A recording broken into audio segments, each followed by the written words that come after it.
International Association of Phonosurgery and Sociedad Argentina de la Voz por esta invitación.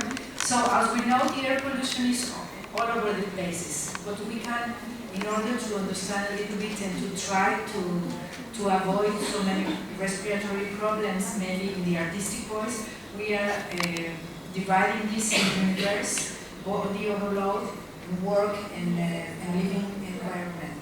So we can have some of these problems, and we do not know the amount of respiratory load that we are having daily. As we know from this wonderful painting from Diego Rivera, the man tries to control the universe, but now the air pollution is increasing and we are in a hurry to understand what is going on and what can we do as human beings and of course as artists that we are using our voices.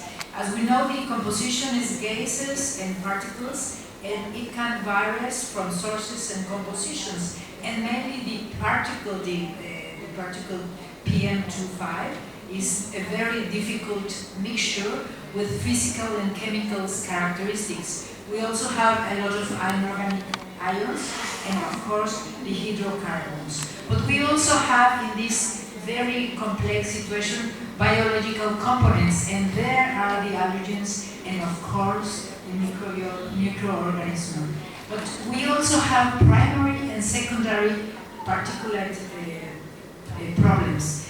As we know, and this is very important for me, that we are dealing with a disability-adjusted life years. That doesn't mean we are going to have asthma or we are going to have chronic obstructive pulmonary problems, but we are in our daily life being disadjusted because through deforestation, through fossil fuels emissions, through fires all over the world, the mortality of particulate PM2.5 is increasing. And as we know, the air pollution is all over the places, in some places more than in others, because it depends also on the meteorological factors like wind, like sea, and of course the climate change is changing, and of course we are affecting the respiratory system, and the hyperreactivity of our system, respiratory system, is having a lot of problems. As you know, for example, in Beijing, in China, there are the Shanghai girls who are having a very warning to the population. Of course, we are also dealing with epigenetics because we belong to the universe also. And as you see in this slide, there are 4 of the problems that the artistic voice is dealing with. And it is also on this stage because, as I said before, work and living environment are very important also for the artistic voice. What is happening on the stage?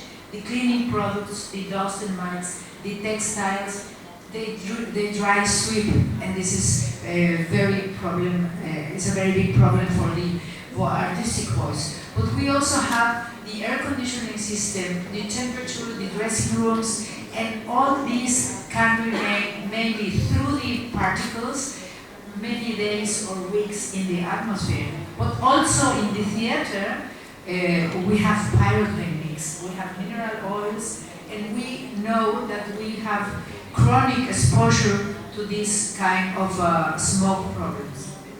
The artistic voice risk, as we know, the airways hypersensitivity, a weak immune system, an overload from outdoors and indoors environmental pollution, because it is not only what we are breathing, but what we are breathing all day, 24 hours.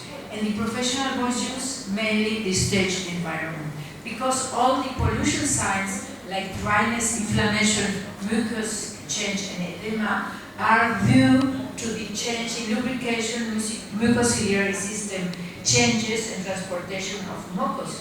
We do have runny nose, itchy eyes, scratchy throat, and dysphonia. And what happens to the artistic voice? They have a little bit of problems with vocal endurance, sore throat that can change the proprioceptive mechanism, and throat clearing. So we don't have any flexibility anymore. There are changes in pitch quality, the sore throat during acting or singing or after that, and mesa di voce is completely irregular and no pianissimi, and this is important. The pollution scenes, we can see here what are the dryness, cleaning, and inflammation. What can we do about pollution treatment? Pharmacotherapy, perhaps mucolytics, nebulizer, hydration, artificial upper airways lubrication, for example with some gargles. If necessary, of course, voice therapy to adjust the dysfunction of the voice, and of course purifier with HEPA filter. This is the high entrapment efficiency system at home, in cars, and in theaters.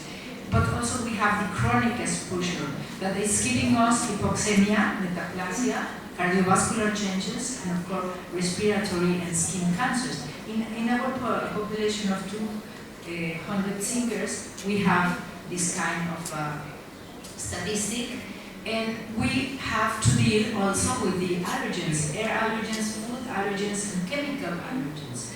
What are the allergens provoking in our airway system?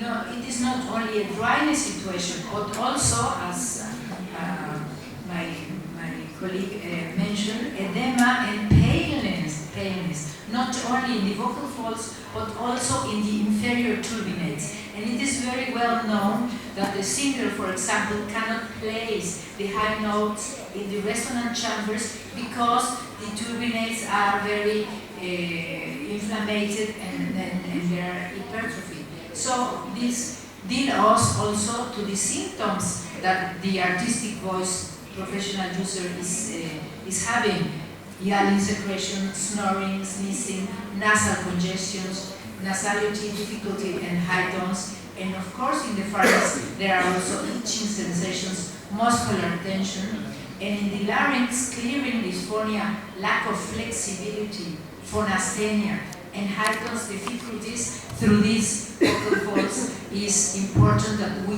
think about it, because allergy has also signs in the nose, and also we cannot forget about the resonance. It's very important, and this is like a differential diagnosis with only pollution. If we make an inspiration endoscopy, we have also subglottal problems, edema, and this is not